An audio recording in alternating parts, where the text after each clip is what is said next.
Darwin টেস্টের প্রথম দিনে 200 আগেই গুটিয়ে গেছে অস্ট্রেলিয়া। শক্তিশালী অস্ট্রেলিয়া, যে অস্ট্রেলিয়া 2 দিন নাকি 3 দিনে টেস্ট জিতবে সেটা নিয়েই ডারউইন টেস্টের আগে সবচেয়ে বড় আলোচনা ছিল। সেই অস্ট্রেলিয়াই 200 রানে স্পর্শ করতে পারেনি ডারউইন টেস্টের প্রথম ইনিংসে, যার পেছনের নায়কটা হচ্ছেন tiger pacer Hasan Mahmud. Career record গড়া 6 উইকেট নিয়েছেন এই টাইগার পেসার।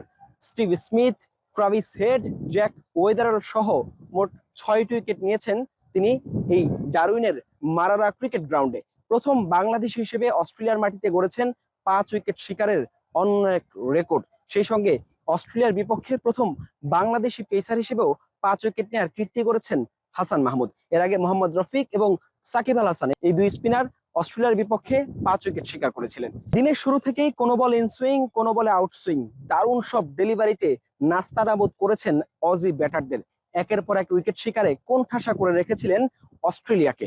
সঙ্গে তাসকিন আহমেদ, এবাদত হোসেনের যোগ্য সাপোর্ট, দুজনেই শিকার করেছেন 2টি করে 4টি উইকেট। সব মিলে বাংলাদেশি পেসারদের 10 উইকেট শিকারে প্রথম দিনে চা বিরতির পরেই গুটিয়ে গেছে অস্ট্রেলিয়া। হাসান মাহমুদের ক্যারিয়ারের নিঃসন্দেহে সবচেয়ে বড় একটা অর্জন। তার ক্যারিয়ার সেরা স্পেল, সব মিলে 6 উইকেট শিকার। বাংলাদেশের পেসাররা ডমিনেট করছে অস্ট্রেলিয়ার মাটিতে। নাহিদ রানা না থাকার আক্ষেপটা নিশ্চয়ই আছে। নাহিদ রানা থাকলে হয়তো এর চেয়ে কম রানে আউট হতে পারতো, নাও পারতো।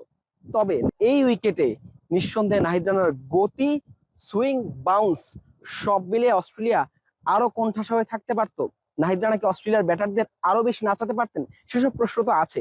তবে সেই আক্ষেপ ছাপিয়ে বাংলাদেশের 3 পেসার হাসান মাহমুদ, এবাদত, তাসকিনরা যেভাবে অস্ট্রেলিয়ার মাটিতে দাপট দেখিয়েছে, গ্যালারি ভর্তি অস্ট্রেলিয়ানদের সামনে যেভাবে ছন্দময় পারফরমেন্স করেছে, সেটা যদি ধরে রাখতে পারে, নিঃসন্দেহে এই টেস্টে বাংলাদেশের সামনে সুযোগ আছে বড় কোনো চমক দেখানোর।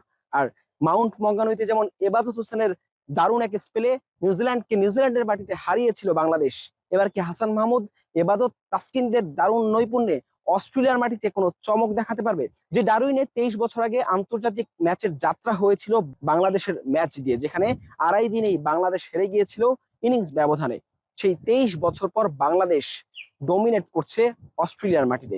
নিঃসন্দেহে দেশের ক্রিকেটের এক অনন্য অর্জন হয়ে থাকবে এই ডারউইন টেস্টটা।